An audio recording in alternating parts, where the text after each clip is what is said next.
হাতে জুস নেই। ঠিক আছে, কোনো সমস্যা নেই। সামিন, এই নাও জুস। আব্দুর রহমান, এটা তোমার। বাবা তোমার জুস কোথায়? আমার লাগবে না। তুমি আমারটা খাও। আমার লাগবে না।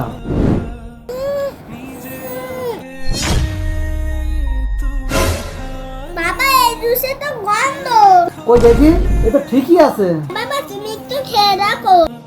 বাবা তুমি এটা ঠিকই আছে। সামিন, এটা একদমই ঠিকই আছে, তুমি খেয়ে নাও। বাবা এই জুস ঠিক না, আপনি একটু খেয়ে দেখেন। দুজনেরই সমস্যা হচ্ছে, কই দেখি। এটা সবই ঠিক আছে, এই নাও, খেয়ে নাও। বাবার জন্য তো জুসই নেই। আমরা বাবাকে জুস খাইয়ে দিয়েছি। যদি তোমাদের বাবাকে ভালোবাসো তাহলে ভিডিওতে লাইক করো। থাকার কারণ